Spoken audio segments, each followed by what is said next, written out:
Hey guys, welcome to a video lecture on free-living protozoans. So what do these things have in common? You can see zombies. So why are we talking about zombies now? So as you can see, zombies, according to Plants vs. Zombies, they eat brain. And this is what we're going to talk about this afternoon, this morning, or whenever. Brain-eating protozoans. But of course, that's so gross. So we classify them as free-living amoebae or amoeba. Okay, so what are free-living amoeba? Of course, from the name itself, they live freely in the environment. They have no human carrier state, meaning they don't have to have a human carrier for them to survive. They have no insect vector. At least they don't need an insect vector. They can be transmitted via insect vectors, however, but they don't need an insect vector for them to fully go about their life cycle. And they have limited relationship with poor sanitation and disease transmission. It just means that even in countries with good sanitation or poor disease transmission, they can propagate since they don't have a good relationship with the sanitation and disease transmission compared with most parasites. There are 4 genera of free-living protozoans that cause human infection. They are Acanthamoeba, Naegleria, Balamuthia, and Sapina. We're going to be talking about Acanthamoeba and Naegleria in detail. Balamuthia, we're going to just touch up on it, and Sapina, we don't really care much about that. Okay, so let's proceed. The first is Acanthamoeba. So what is Acanthamoeba? The causative agent for acanthamoebiasis would be different species of Acanthamoeba. We don't really care much about which species we're dealing with, but we can lump them all together as one whole Acanthamoeba genus. Okay? So as with most protozoans, we've mentioned during your orientation that protozoans would have a cyst stage and have a trophozoid stage. So the cyst stage for Acanthamoeba is star-shaped. This is actually very characteristic for Acanthamoeba. They are star-shaped or hexagonal in nature. Sometimes they can be spherical, but they are multinucleated. So multinucleated, double-walled, star-shaped cyst. As you can see, the outer periphery is wrinkled. The exocyst is somewhat wrinkled, and as you can see, you have to use your imagination here, but you have a star there, meaning it's more likely a polygonal shaped cyst, and the endocyst is smooth there, as you can see inside. So this is the exocyst, which is wrinkled, and the polygonal cyst inside, which is smooth. The endocyst is smooth inside. Okay, the trophozoid, on the other hand, is pleomorphic. It has a single nucleus, and it may produce acanthapodia. And what is acanthapodia? It is pseudopodia, or false feet, of your Acanthamoeba. As you can see here, all of these mononucleated cells are your Acanthamoeba. So they have different shapes, and you have different pleomorphic shapes there, and a single nucleus inside. Okay, I think if we can zoom in a little bit, this small protrusion here is Acanthapodia, which is the false feet, extension of protozoans, which they use as locomotory apparatus. Yes.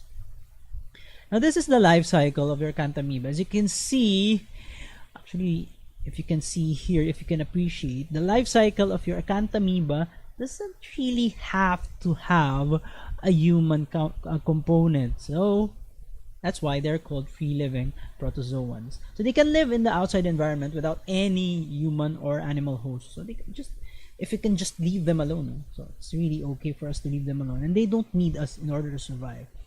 But as you can see here, the amoeba whether the cyst or the trophozoite, it enters human hosts in a variety of ways, and the primary way is through this middle arrow here, through the nasal passages or the oral passages going towards the lower respiratory tract. Another route of entry is through ulcerated or broken skin, as you can see here in this arrow here. And I guess the most important one that we should understand, at least as far as Acanthamoeba is concerned, is through the optic route or through the eye, which we will be discussing in a little bit later. Okay, so let's put in our notes. Acanthamoeba, multiple routes of entry. Okay, so it's going to show there in your notes. In my notes, rather. Okay, so let's proceed. So where can Acanthamoeba be found? It can be found in soil, it can be found in freshwater, seawater, sewer water, brackish water, pool water, including medicinal pools. You know, yung mga jacuzzi, mga spa tubs. Contact lens equipment. You have to take note of this one. Contact lens equipment. Dental equipment. As you can see, dental equipment washed with primarily contaminated material or soil or water.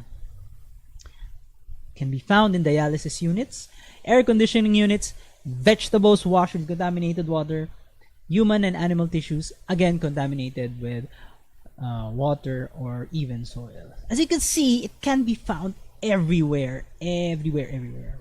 Okay? So, looking back to the life cycle earlier, it can be acquired through contact with primarily the trophozoite stage. Because as we all know, the trophozoite stage is the one very aggressive in attacking hosts. Okay? So, we mentioned earlier, contact through the eyes, nasal passages, or contact with broken skin can introduce Acanthamoeba to a human host. There are three distinct clinical diseases associated with Acanthamoeba. Number one is your granulomatous amoebic encephalitis, or GAE, that's a mouthful, granulomatous amoebic encephalitis, or GAE. Second one is Acanthamoeba keratitis. I think number two is the focus of our discussion this morning. And number three would be skin lesions. And in some cases, disseminated infections can occur as well. Okay, so GAE, or granulomatous amoebic encephalitis, presents subacutely or chronically. Meaning, it needs to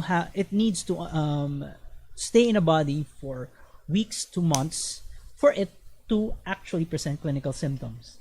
Now, GAE is rare, and this occurs in primarily immunocompromised patients. So if you think you're healthy enough, then most probably you've encountered Acanthamoeba throughout your lifetime. However, if you are immunocompetent, then you won't really be having problems with disease caused by your Acanthamoeba protozoan. Okay? Now, the lesions produced in GAE is multifocal parenchymal lesions. As you can see here in this brain parenchyma, as you can see, you have a big chunk of edema going on there. And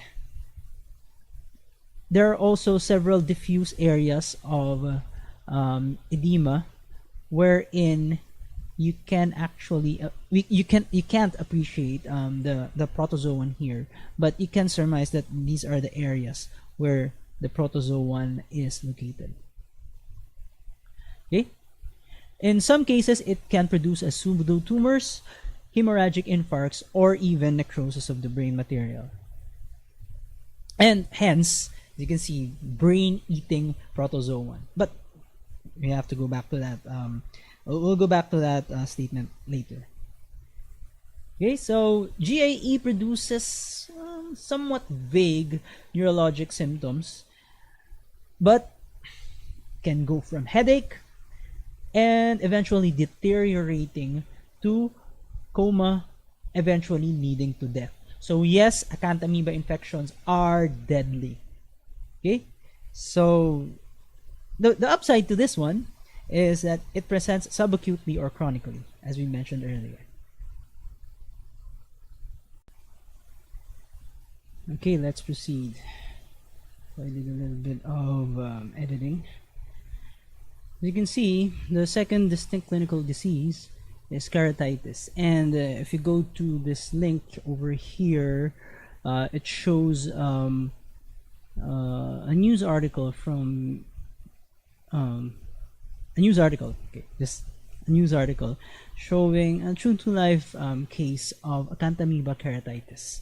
So please go to this link over here. I think I'm going to put the link. I'm going to put the link in the description somewhere there, and please go to this particular site and read the article. Okay, probably I'm gonna get questions from that also. Okay, now compared with the granulomatous amoebic encephalitis, Acanthamoeba keratitis occurs even in healthy individuals, and this is what is associated with contact lens use. This is actually a buzzword. If you hear contact lens keratitis, you have to associate it with Acanthamoeba keratitis. Okay, so for those of you who are contact lens wearers here, there's a particularly specific disease entity associated with contact lens use, and that is Acanthamoeba keratitis. Okay, now the symptoms associated with Acanthamoeba keratitis would be as follows. It really depends on the extent as well as the person itself, the individual patient. However, if you take a look at these pictures over here, clinical presentations go from more acute down to a chronic phase of Acanthamoeba keratitis. Now, picture A shows you a ring infiltrate. This here is a ring infiltrate. As you can see, this is pus developing in the eye, initially presenting as a ring infiltrate, followed by multiple ring infiltrates in picture B, including hypopyon. So you have pus almost covering the entire eye. And as you can see here, this is near total suppuration covering the entire eye. And as you can see, if you have a picture, if you have an eye something like this, just imagine what you'd actually be feeling. Okay, so apart from keratitis, skin lesions are actually rare. However, they are present. Okay, so as you can see, we mentioned earlier that the third route of entry would be skin penetration, particularly in non-intact skin. Okay, now they would produce localized granulomatous information. As you can see here, they present either as hard nodules or cutaneous ulcers. Now, cutaneous ulcers usually are seen in immunocompromised hosts. They would be, for example, in AIDS patients, they would present as chronic non-healing skin lesions. But in immunocompetent people, they would most probably produce, more commonly present as hard nodules. Okay, now if you take a biopsy of the ulcers, you'd see zonal fat necrosis, dermal or subcutaneous suppurative inflammation. However, the epidermis is actually intact. Okay, well, of course, apart from the broken skin earlier mentioned, but the majority of the epidermis covering the ulcer or the nodule would be intact, but you have zonal necrosis inside. Now, in rare cases of disseminated infections, these are usually disseminated through the hematogenous route, and this is usually seen in immunocompromised patients. So, of course, the manifestation would be really dependent on the extent of the disease as well as the extent of the immunocompromised status of the patient. Okay, so how do you diagnose Acanthamoeba? Well, of course, as with most, if not all, parasitology diagnosis, microscopy or actually seeing the parasite in question is the most important diagnostic tool. Now, where, on which specimens do you normally see Acanthamoeba?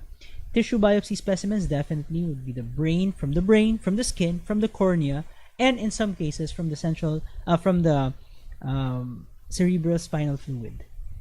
Okay, as you can see, from just by knowing where the organism can land in a human body, you can see which types of tissues to order or tissue biopsies to order for you to actually detect your organism. Okay, so this is a trophozoite stage, and this is a cyst stage. As you can see, the trophozoite stage is pleomorphic with a small but prominent nucleus inside, while the cyst, on the other hand, is dual coated. Diba? You have your outside exocyst and the wrinkly exocyst and the endocyst inside. As you can see, the endocyst is not star-shaped in this manner, in this picture. So as you can see, they have a variety of shapes and sizes. Okay, this tissue biopsy specimen shows you both. This is an H&E staining tissue biopsy specimen, and as you can see, the black arrows here, the black arrows would point to the cyst. As you can see, the cyst is pleomorphic in shape, a little bit angular, a little bit. For example, this one, it is polygonal in shape. This one is also polygonal in shape, with a rather cyst-like structures containing multiple nuclei inside. While the trophozoites, the one pointed by the white arrows here, are pleomorphic in shape with a single highly or heavily dense staining nucleus. This is a nucleus, this is a nucleus, and this is a nucleus. And this entire thing here would be the pleomorphic trophozoite of the Acanthamoeba. Okay, next slide. Now, there are several immunostaining tools, polymerase chain reaction, of course, the newer diagnostic modalities, and of course, the walang kamatayang culture on non-nutrient agar seeded with bacteria, which they use as their food, can also be used to diagnose them. But of course, biopsy would be the most important diagnostic modality. And as you can see, if you can see the actual organism inside, then that is your diagnosis. Okay, treatment of GAE. You need to throw in a lot of drugs to the patient. So you give a combination therapy of pentamidine, sulfadiazine, fluconazole, cotrimoxazole, miltefosine, and voriconazole. Rifampicin is also being used. As you can see, you have to give a combination therapy, both antifungal drugs, antibiotic drugs, to counteract your granulomatous amoebic encephalitis. Okay, for Acanthamoeba keratitis, on the other hand, antiseptic, at least on the early stages of Acanthamoebic keratitis, antiseptics can be used. So these are examples of antiseptics which can be used. And you have to give pain medications, of course. And in severe cases, you have to do penetrating keratoplasty. For skin lesions, you can give topical, usually topical antibiotics can be given. Sometimes oral or IV antibiotics or anti-protozoans can also be given to actually counteract more disseminated skin lesions. Okay, so how do you prevent and control Acanthamoeba infections? Number one, actually, this should be the number one. Avoid contaminated water. But how can you really avoid them if you can't, if you know that Acanthamoeba is ubiquitous in the environment? So of course, try to wash your hands with soap and water. Use proper contact lens cleaning solutions. This is very, very important. Tap water, even water from dispensers, water from what do you call this? from water filtration companies, yung mga binibili yung the mineral waters, okay? Those have been found to be contaminated. Well, at least some have been found to be contaminated with Acanthamoeba. Therefore, you have to use proper contact lens cleaning solutions. Okay? And of course, you have to remove contact lenses when engaging in water-based activities such as swimming, even in pools. What do you call this? Water water skiing in fresh water, in man-made lakes. That's very important. Remove your contact lens when you engage in water-based activities, particularly in freshwater activities, yung mga spa, even when you bathe in bathtubs. You have to remove your contact lens. And of course, store your contact lenses in proper lens solutions. Now, just a special mention, Balamuthia mandrillaris is very similar to Acanthamoeba in terms of its life cycle and the life cycle stages. However, the eye stage of your Balamuthia is not present compared with your Acanthamoeba. So, Balamuthia mandrillaris is similar to Acanthamoeba in almost all respects, apart from the Acanthamoeba keratitis. Okay, so there. So what else? Apart from that, also Balamuthia encephalitis is also seen in immunocompetent people compared with Acanthamoeba GAE, which can only be seen, usually seen in immunocompromised individuals. Treatments very similar to Acanthamoeba GAE. So, in almost all respects, Balamuthia is very, very similar to your Acanthamoeba. And even their trophozoite, this one, is similar. You have your single nucleus here and a pleomorphic trophozoite. And the cyst is also very similar. You have your dual